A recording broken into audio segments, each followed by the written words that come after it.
Three Feathers was the sort of town where dust settled on everything: storefronts, saddles, even people's hearts. The sun hung low that morning, burning a bright streak across the main street as Clara Wynne stepped out of the small schoolhouse, her books clutched to her chest. She had planned a simple day: teach the children their sums, tidy the chalkboard, return home before the evening wind. But fate had other plans. She saw him the moment she stepped onto the porch. Kod, a Red Hawk, Apache rancher. Half the town feared him, the other half owed him favors. And Clara wasn't sure what she felt when she saw him, except an unsettling warmth under her ribs. He was leaning against the hitching post, arms crossed, watching the sheriff's office as though it were a rattlesnake waiting to strike. His dark hair was tied back, his broad shoulders tense beneath a weather-worn shirt. Even from a distance, she could sense the storm brewing inside him. Clara's breath caught. She hurried down the steps. "Coda," she called, her voice soft but urgent. "Please tell me you're not going in there." He didn't look at her at first. Instead, he kept his gaze locked on the sheriff's office door, jaw tight, eyes hard as obsidian. The breeze carried the scent of horses and iron, but underneath it lingered something sharper tension. "I'm going," he said finally, his voice low. "And I won't be talked out of it." Clara stepped closer, gripping her books tighter. "You don't understand what Sheriff Briggs is capable of." "I know exactly what he's capable of." His head turned now, eyes fixing on hers with an intensity that made her breath waver. "I've watched him bleed this town dry. I've watched him steal from widows and run honest men off their land. That doesn't mean you can confront him alone," she insisted, almost whispering. "Please, please don't do that." Her words weren't just a warning, they were a plea. She could feel her heart thudding, fear curling like smoke inside her chest. Not just fear for the danger he was walking toward, but fear of what might happen to him if the town turned on him. Coda softened just for a moment. His expression shifted, a small flicker of gentleness breaking through the steel. "Clara," he said, her name falling from his lips like a sigh. "I appreciate your concern, but I've let this go on long enough." He stepped toward her, close enough she could smell the leather and sagebrush clinging to him. Close enough she could see the small scar on his jaw, a silent reminder of past violence. "You'll only make things worse," she whispered, and her voice cracked. Coda's gaze lingered on her trembling hands. "For who? For the sheriff? For the white ranchers who pretend not to see his crimes? Or for the people too afraid to speak?" Clara swallowed hard. "For yourself." The town didn't forgive easily, and it never forgot. Coda looked away, jaw tightening again. "If I don't stand up to Briggs, no one will." But Clara shook her head. "You don't understand, Coda. He's been looking for a reason to arrest you since the day you arrived. If you step into that office, he'll make sure you don't walk out." Coda let out a slow breath, the kind that carried old wounds and deeper truths. "I've lived my whole life with men like him waiting for a reason." He met her eyes again, steadier this time. "I won't hide." Clara felt something in her chest twist painfully. She reached out without thinking and caught his wrist. Her touch made him still completely. "Coda, please don't do that," she whispered again, barely audible. "They fear you because they don't know you. And Briggs, he'll exploit that." For a heartbeat, time stood still between them. The street was quiet, the wind gentle. Only their breaths moved. Coda lowered his voice. "You're the only one in this town who's ever spoken to me without fear." His hand turned, his fingers brushing against hers. "But I must do this." Her throat tightened. "Then you leave me no choice but to pray you come back." His expression softened, just a flicker, before it vanished beneath determination. "Whatever happens," Coda said. Stepping past her, "I won't let him hurt this town anymore." And with that, He walked toward the sheriff's office, each step heavy with certainty. Clara stood frozen, her books clutched to her chest, watching the man she feared for and cared for far more deeply than she dared admit walk straight into danger. The moment the door shut behind him, she knew nothing in Three Feathers would ever be the same again. The door to Sheriff Briggs's office swung open with a hard thud as Coda Redhawk stepped inside. Dust motes drifted lazily in the air, catching the beams of the late morning sun. The entire room seemed to stiffen when he entered. Men bent over paperwork straightened. A deputy's hand drifted instinctively toward his gun. And behind the desk sat Sheriff Matthew Briggs, round, arrogant, and smiling like a snake that had found its next meal. "Well, well," Briggs drawled, leaning back in his chair. "The Apache decides to grace civilized folks with his presence." Coda didn't rise to the bait. His expression remained unreadable, carved from stone. "I'm not here for your jokes, Briggs." Briggs chuckled, tapping a finger on the silver badge pinned crookedly to his vest. "Then what are you here for? To pay the bribe you owe me for that ranch you're running? You missed last month's payment. That's a jailable offense." A murmur of laughter rose from the deputies. Coda didn't flinch. "I'm here," he said slowly, "to put an end to your corruption." The room fell silent. Briggs's grin did not fade, it sharpened. "That's a dangerous thing to say, Red Hawk, especially for a man in your position." Coda reached into his coat, not for a weapon, but for a folded ledger he'd taken from a frightened storekeeper the night before. Clara's worried face flashed in his mind, but his resolve stayed firm. He tossed the ledger onto Briggs's desk, pages spilling open. "Town records," Coda said. "All the payments you've collected. All the bribes. All the threats. Every name you extorted." The deputies leaned over, eyes widening. Briggs's face reddened as he snapped the book shut. "Stolen property," the sheriff snapped. "That alone will get you 20 years. Coda took one step forward. "The truth isn't stolen." Briggs surged to his feet. "You dare come in here." Before he could finish, Coda raised his voice, not loud, but commanding enough to freeze everyone. "Outside." Briggs blinked. "What? Outside?" Coda repeated. "The town deserves to hear what you've done." A ripple of shock pushed through the room. The deputies weren't sure what to do. Briggs sputtered, red-faced, furious. "You think you can humiliate me? In my own town?" Coda didn't look at him. He simply walked back out the door and onto the boardwalk, where townsfolk had already gathered, sensing trouble. Clara stood among them, books still in her hands, her face a pale mixture of dread and disbelief. Briggs stormed out after Coda, shouting, "Arrest him!" But the deputies hesitated, too many eyes watched. And the ledger was real. Coda stepped into the middle of the street and held the ledger high. "These are the records of every dollar Sheriff Briggs stole from the people of Three Feathers," he declared. A wave of whispers swept the crowd. Shopkeepers, ranchers, lives, laborers. Every one of them had felt the sheriff's shadow in some way. Clara felt her heart slam against her ribs. "Lies." Briggs bellowed. "He forged those papers." The crowd didn't look convinced. Coda lowered the ledger and stared directly at the sheriff.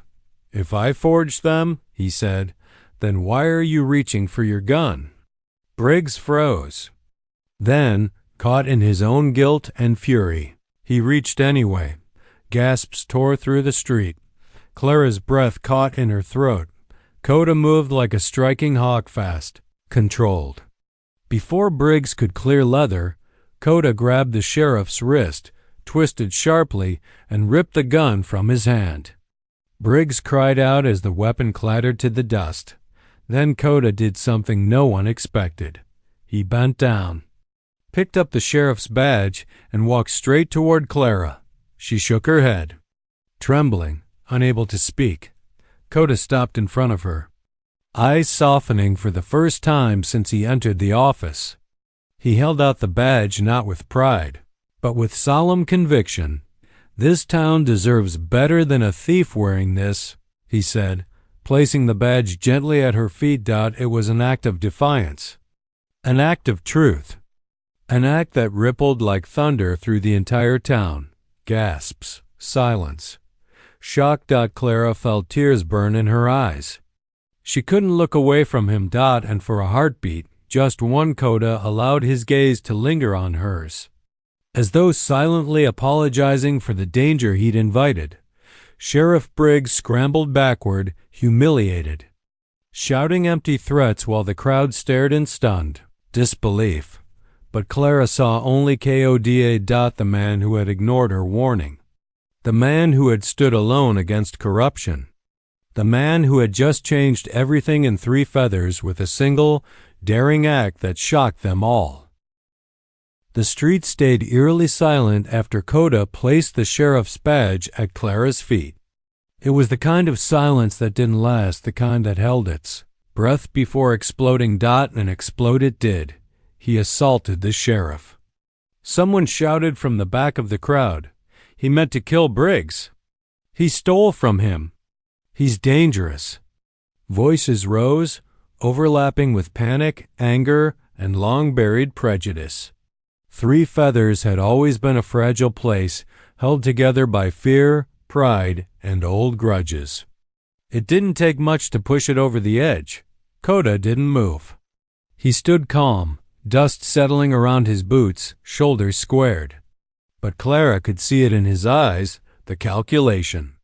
The awareness that everything he had built in this town could crumble in moments. Sheriff Briggs, red-faced and seething, lurched back to his feet. "Arrest him," he screeched. "I want that Apache in shackles." 2 deputies hesitated. They glanced at each other, then at the ledger still lying on the ground where Coda had dropped it. Their loyalty wavered visibly. After all, the truth was right there in ink, and the crowd had seen how the sheriff drew first. But prejudice was harder to defeat than facts. A rancher stepped forward. Willie Dobbins, the sort of man who lived his life in bars and carried his bitterness like a second skin. "Don't need a badge or a law to handle a man like him," he growled. "He's been trouble since the day he arrived." Others nodded, emboldened. "He shouldn't be here in the first place. Ain't right he owns land. He thinks he can take over this town." Clara's heart dropped into her stomach. She pushed forward instinctively, putting herself between Coda and the growing resentment. "That's enough," she shouted, surprising even herself. The crowd paused, not expecting the soft-spoken schoolteacher to raise her voice. Clara stepped closer to Coda, her breath shaky but steadying with each word. "You all saw what happened," she said, her voice trembling with urgency. "Sheriff Briggs drew his gun first." Briggs snarled, "Lies!" "This Apache tricked." "This isn't a trick," Clara cut in sharply. "It's the truth. And that ledger is proof." She pointed to the book in the dust. "You've been extorting this town for years, Sheriff." Murmurs rose again, but this time uncertain, not hateful. Clara continued. "Coda didn't break the law. He defended himself. And he defended all of you." A few faces softened. "But hatred doesn't let go easily, not when stirred by fear." "Of course you'd defend him," Dobbins sneered. "Everyone sees how he looks at you. Bet he's got you fooled." Heat flushed up Clara's neck. Coda's jaw twitched, but he didn't speak. A woman, Mrs. Hargrave, stepped forward, clutching her shawl. "Clara, dear, you shouldn't involve yourself in this. It's not your place." Clara swallowed hard. "If it isn't my place to speak the truth, then whose is it?" Her words cut through the tension like a whip, but the sheriff wasn't done. "I'll see him in a cell," Briggs hissed, "even if I have to drag him there myself." He lunged forward, reaching for Coda's arm. Clara instinctively put herself in front of Briggs. "Stop. You can't arrest him without cause." Briggs froze, not out of respect, but surprise at her boldness. "Cause?" Briggs scoffed. "I don't need cause. Not with his kind." The crowd gasped. Koda stepped forward now, his voice quiet but razor-sharp. "Your hatred is showing, Sheriff." The deputies finally stepped in, placing hands on Briggs's shoulders, urging him back. Even they knew the line he'd crossed. A tense hush fell. Clara felt the weight of every gaze on her. She knew she had exposed herself socially, reputationally, maybe even dangerously. Protecting Coda meant aligning herself with him. And in a town like Three Feathers, that meant inviting gossip, shame, even scorn. But she didn't care. She looked at Coda not with fear, but resolve. "I won't let them take you," she said softly.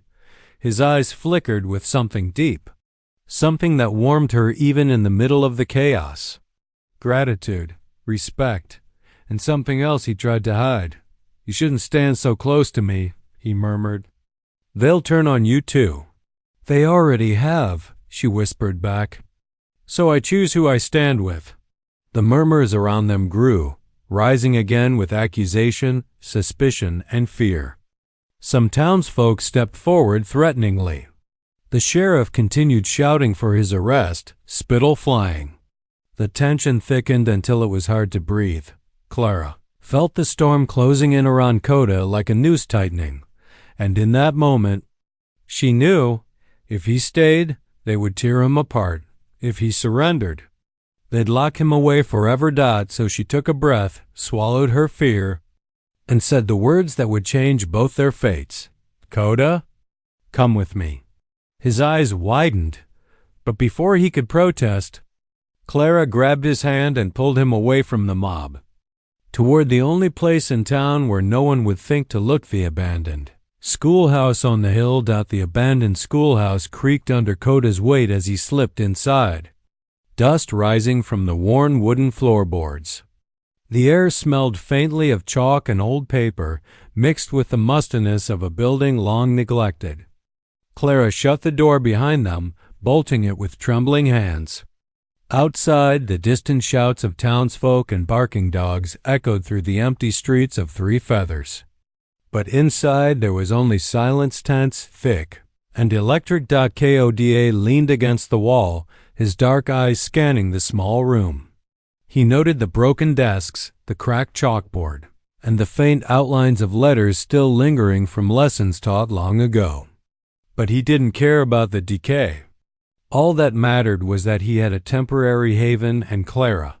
She clutched her books like a shield, though her heart pounded for a different reason entirely. She couldn't stop thinking about the danger they had just escaped and how, despite her warnings, Coda had walked straight into it. His defiance, his courage, and yes, his raw intensity all collided in her chest, making her breath hitch. "Coda," she whispered, finally breaking the silence. "You could have been killed out there." He glanced at her, the shadows in the room accentuating the sharp planes of his face. "And you think hiding here changes that?" His voice was soft but edged with steel. "I've lived my whole life with men trying to kill me. I've faced worse than this." Clara's stomach tightened. "But the whole town, they don't matter," Coda cut in, stepping closer. He was careful, measured, but the heat radiating from him made the air between them shimmer. "Right now, only we matter." Clara swallowed. She wasn't sure if it was fear or something else, a growing, undeniable tension. "We can't stay here long. If they find us, they won't," Coda interrupted gently, resting a hand against the wall near hers, not touching her, but close enough that the warmth from his skin seemed to seep into her. "I'll make sure no one finds us. You've done enough hiding. You're safe here with me." Her chest rose and fell rapidly. She had never felt this close to anyone, least of all a man like Coda, fierce, commanding, and untouchably dangerous. And yet, in this fragile moment, he seemed almost human, almost tender. Clara set her books on one of the desks, her hands trembling. I never thought I'd see the day I'd be hiding with you." Coda's lips twitched, the smallest hint of a smile. "Few people get this far, Clara." A silence fell, punctuated only by the distant wind rattling the broken window panes. And in that quiet, something shifted. Their shared fear, the adrenaline, the danger, they became a bridge, connecting their worlds in a way neither had expected. Clara dared a glance at him. He was watching her too, eyes dark, unreadable, yet flickering with curiosity and something more, something forbidden. She began, then stopped. Words failed her. Coda took a measured step closer, enough that she could feel the heat emanating from him. Not threatening, not predatory, protective, but still intoxicating. "Clara," he murmured, voice low and rich, "look at me." She obeyed, heart hammering. And in that instant, the distance between them vanished.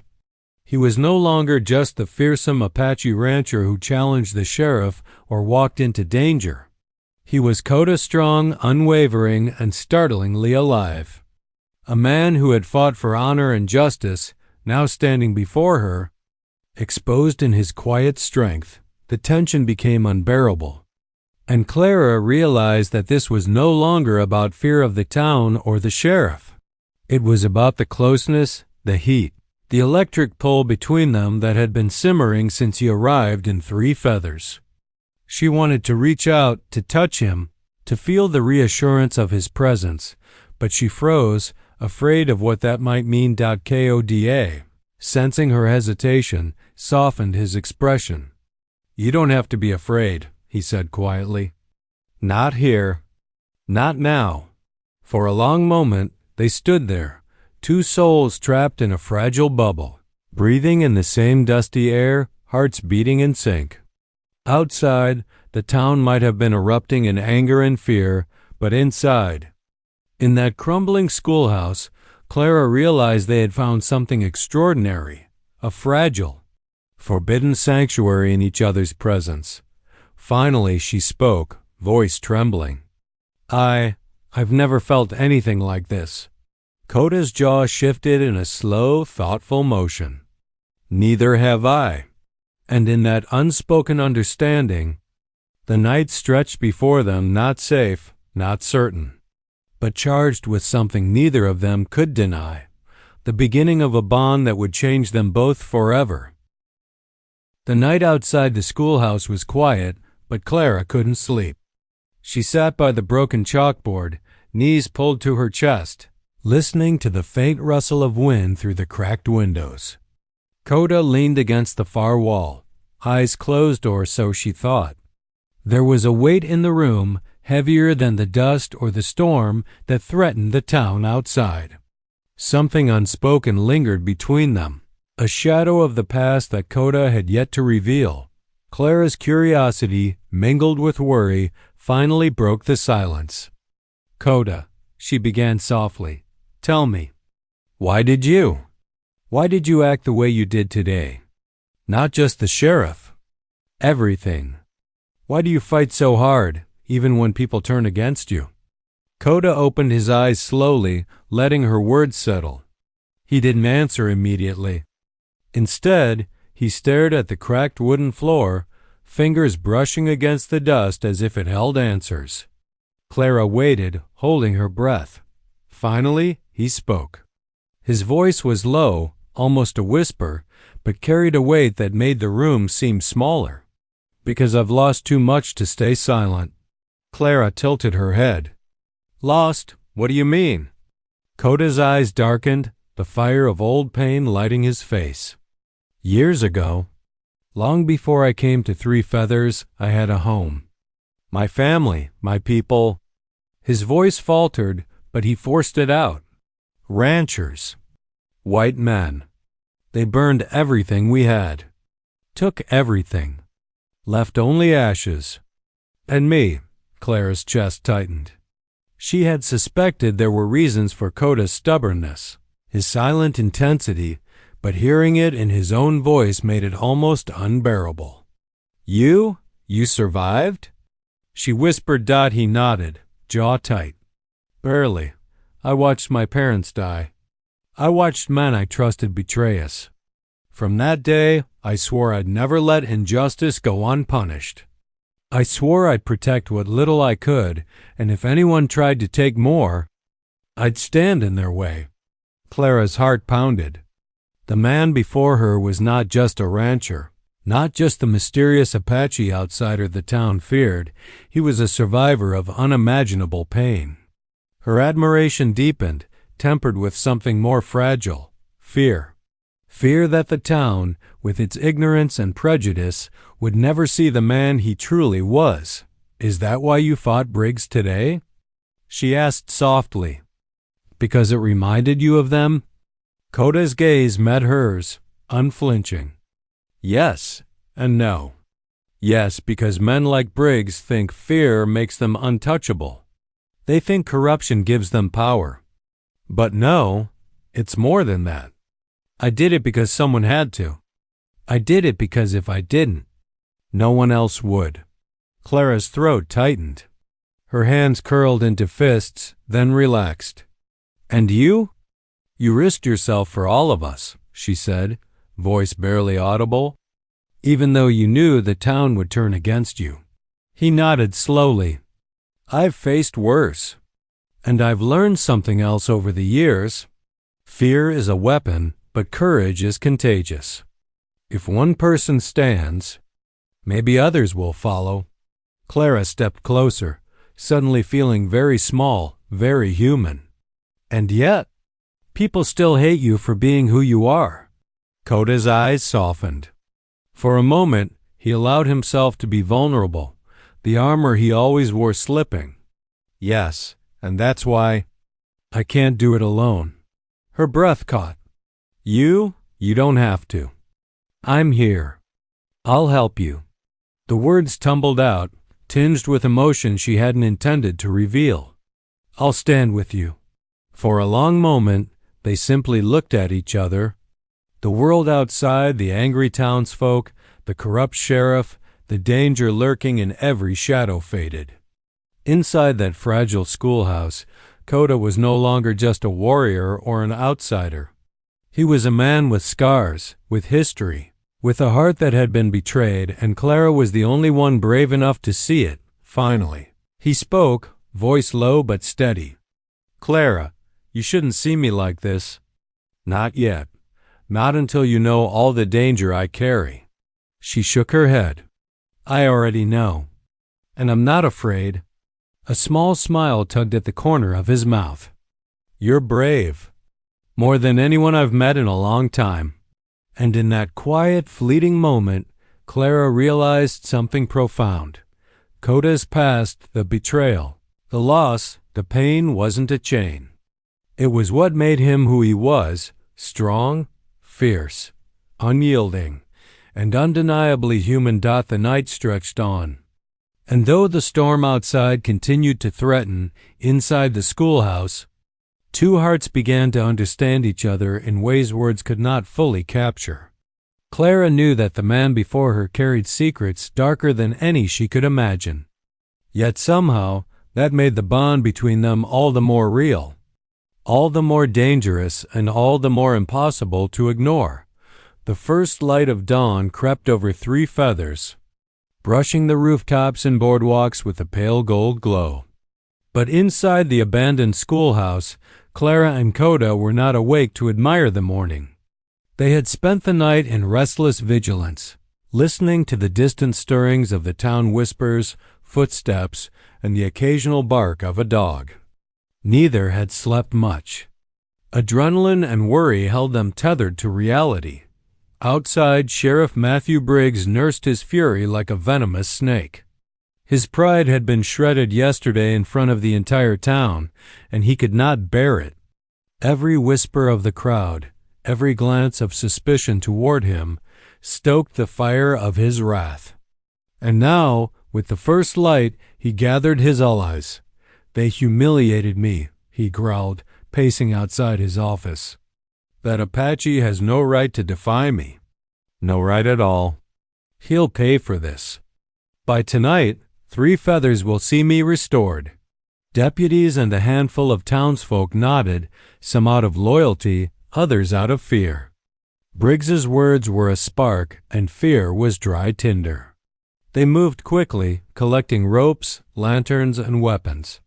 The plan was simple: capture Coda before he could stir another uprising of truth, and remind the town why he should never challenge authority. Meanwhile, inside the schoolhouse, Clara and Coda shared a quiet breakfast, stale bread, coffee made from beans she had hoarded. But beneath the mundane act of eating, a storm loomed. Clara's instincts prickled. Every shadow, every distant sound made her flinch. "Coda," she said softly, "they'll come for you. I can feel it." He didn't look up.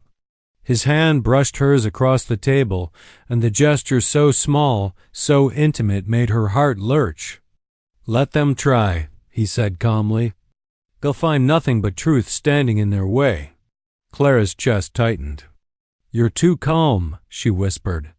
"You have to admit it, you could be outnumbered." Coda finally met her gaze. His dark eyes were unflinching, but she could see the weight behind them. "Maybe," he admitted. "But I've faced worse. And I won't let them scare you, Clara. Not now. Not ever." A sudden noise outside, clatter of metal, and a shout made her jump. Coda's hand went to the rifle propped in the corner, and the air shifted. The sheriff's men had arrived, moving cautiously, ropes in hand. Clara's eyes widened. "We have to hide." "No," Coda said, firm but gentle. "They'll see you if you run. You stay with me." The sheriff's voice cut through the morning air, loud and brash. "Coda Redhawk, come out. You're under arrest for assault and theft."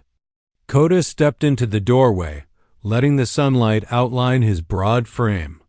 The sheriff's men faltered. Never had Coda been so still, so commanding. Every movement, every breath radiated quiet authority. Clara stepped closer, placing herself beside him. "You've got nothing on him," she called, voice stronger than she felt. "The ledger proves everything. You've extorted this town for years." The sheriff's face twisted with rage. "You're just a woman. Step aside." "I choose who I stand with," Clara said, unwavering. "And I choose him." For a heartbeat, the sheriff hesitated. Then he motioned to his men, who began to advance. Coda lifted the rifle, not to shoot, but to assert dominance. His calm, unwavering stance unnerved them. "Wait," Coda said, voice low, deliberate. "I don't want blood. I want truth. Sheriff Briggs, it's time the town sees who you really are." Clara's eyes widened as Coda retrieved the ledger from beneath his coat. He held it high for all to see. Every bribe, every threat, every injustice. You think hiding behind fear makes you untouchable, but the truth is stronger than your threats. The men froze. The sheriff's face paled. A murmur ran through the gathered townsfolk who had followed at a cautious distance. Suddenly, the power shifted. Coda wasn't just defiant, he was untouchable, because the truth was now in plain sight. Clara felt her heart swell. For the first time, she realized the bond she shared with Coda wasn't just about protection. It was about justice, courage, and unspoken love. And she knew that whatever came next, they would face it together. The sheriff's voice cracked, fury giving way to fear. "This isn't over, Redhawk. I'll see you behind bars yet." Coda's reply was calm, controlled, and final. "Not today. Not ever." The battle for the town's heart had begun, and the first victory belonged to the Apache rancher, and the Apache rancher, and the battle for the town's heart had begun, and the first victory belonged to the Apache rancher and the woman who dared to stand with him. By late afternoon, the tension in Three Feathers had reached a boiling point. The dusty streets, usually silent and predictable, were alive with whispers, curses, and nervous glances.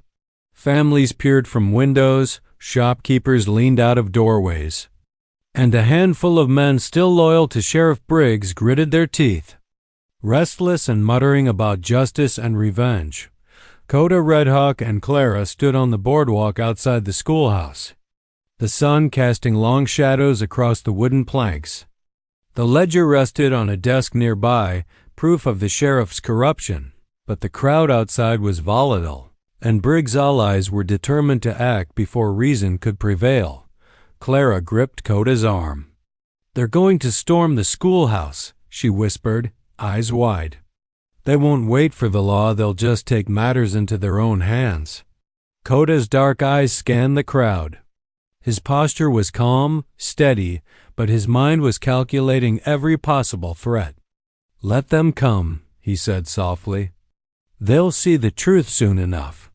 From the street, Sheriff Briggs emerged, flanked by a few deputies and some of the town's more aggressive ranchers. His face was red with fury. "Coda Redhawk, step aside. You're under arrest," he shouted, voice cracking under the weight of embarrassment and rage. "I will not step aside," Coda replied evenly. His voice carried over the crowd, firm and unwavering. "You've had your chance to lead this town with lies. Today, the people see the truth." Briggs snarled and motioned to his men. "Take him." The first few men hesitated, uncertainty flickering across their faces as the ledger lay exposed, revealing decades of bribery, threats, and stolen money. The crowd, initially fearful, began murmuring, questioning, recognizing the years of corruption that had quietly ruled their lives. Clara's heart pounded. She had risked everything to stand by Coda, but now the danger was tangible. "Stay close to me," she whispered. Coda nodded, then took a step forward, raising his hand to signal the crowd. "People of Three Feathers," he began, voice strong and commanding, "look around you. This town has suffered under lies and fear. Sheriff Briggs has taken from you, threatened you, and betrayed your trust. And yet, he stands here demanding obedience. Why?" A few voices in the crowd murmured agreements, hesitant but growing. Coda continued, eyes locked on Briggs. "Today, you will see the truth. This ledger contains proof of every injustice committed against this town. Every bribe, every theft, every act of intimidation. These are the facts." He lifted the ledger high. The sun caught the edges of the worn pages, and for a moment, the entire street seemed to hold its breath. The sheriff's face twisted with anger. "Lies," he bellowed. "Fabrications. He's forging those papers." But the town was already murmuring, reading the names, remembering the lost wages, the stolen land, the broken promises. Fear turned to shame, then to outrage. Slowly, people stepped forward, standing beside Coda and Clara, protecting them from the few remaining men loyal to Briggs.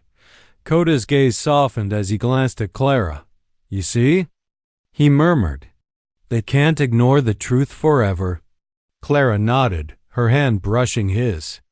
"I see, and I'll stand with you, no matter what." Briggs, realizing his authority had crumbled, made one last desperate move. He lunged toward Coda, hand raised, but Coda was faster. With a calm, precise movement, he deflected the sheriff's hand and sent him stumbling backward. A murmur of shock spread through the crowd. The sheriff's own deputies hesitated, unsure whether to follow him or the truth now shining in plain view. The townsfolk, emboldened, closed ranks around Coda. "Enough!" Someone shouted.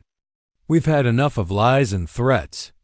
Others joined in, their voices rising, demanding justice rather than fear. Finally, the sheriff's own leverage evaporated. Cornered by his own corruption and the awakening of the town, Briggs had no choice but to back down. The deputies arrested him, not out of Coda's threat, but out of the town's demand for fairness. Clara exhaled, relief washing over her. Her gaze met Coda's, and she saw the strength, the relief, and the faintest trace of a smile on his serious face. The town had witnessed courage, truth, and the unyielding power of standing up for what was right. Coda turned to Clara, voice low and intimate. "We did this together," he said, brushing a loose strand of hair from her face. "You risked everything for me. For the truth." Clara's lips curved into a small, proud smile. "We stood together." And they saw it. For the first time, the sun seemed to shine not just on the dusty streets of Three Feathers, but on two people who had risked everything to protect each other. In that moment, the town's judgment had been rendered, and Coda's honor and his bond with Clara was solidified forever, same town that had watched Coda Redhawk with suspicion and fear. The sheriff was behind bars, his corruption laid bare for all to see, and the townsfolk had begun to murmur their apologies, their regrets, their newfound respect. But for Coda and Clara, the world had narrowed down to one fragile, perfect moment. They stood on the porch of the schoolhouse, the ledger resting on a desk inside, forgotten now. The wind carried the scent of dust and sagebrush, mingling with the faint, sweet aroma of wildflowers growing stubbornly through the cracks in the boardwalk. Clara leaned against the railing, her hands still trembling, and Coda stepped beside her, towering and solid, yet somehow approachable in the soft afternoon light. "You were incredible today," Clara said softly, her voice almost lost in the breeze. "I don't know what I would have done if—" Coda silenced her with a gentle hand over hers. "You were incredible, too," he said, voice low and steady. "You stood with me when everyone else would have turned away. You risked your reputation, your safety, everything." Clara looked down, shy but resolute. "I didn't think. I knew it was right." He smiled faintly, a rare softness crossing his rugged features. "That's why you are different. That's why I—" His voice faltered, then grew firmer. "That's why I need you." Her eyes lifted to meet his. "Need me?" "Yes," he said, unflinching. "You saved me in ways I cannot explain. Not just today, but from my past, my doubts, my loneliness. You've given me something no one else ever has: trust, hope, and something more." Clara's heart thudded violently. "More?" she whispered. Coda took a deliberate step closer, their shoulders nearly touching. He took her hands in his, rough from labor and horse riding, but warm, steady, grounding. "I've spent my life fighting to survive, fighting to protect what little I have left. But with you, I want to fight for something more. For us. For a life that doesn't just survive, but lives, truly lives." Her breath caught. "Coda, I want you to know," he continued, voice low, intense, "that I'm not just asking for your trust. I am asking for your heart. Whatever happens, I want to face it together. No hiding. No fear. Just us." Clara felt tears prick her eyes. I've never known anyone like you," she whispered. "Someone who fights for what's right. Someone who makes me feel safe and alive at the same time." Coda's gaze softened. "Then let me make a promise," he said, lowering his voice so only she could hear. "I will protect you, honor you, and never let this world hurt you as it hurt me. And more than that, I want to spend every day proving that my heart belongs to you." Clara's lips trembled into a smile, fragile yet full of hope. "I believe you, Coda," she said softly. "I've believed you from the start." He bent slightly, brushing his lips against her forehead, not a kiss of passion, but of solemn promise, binding and enduring. The world around them, the judgment, the fear, and the prejudice, seemed to fade away. It was just the two of them, two souls who had found each other amidst chaos, danger, and doubt.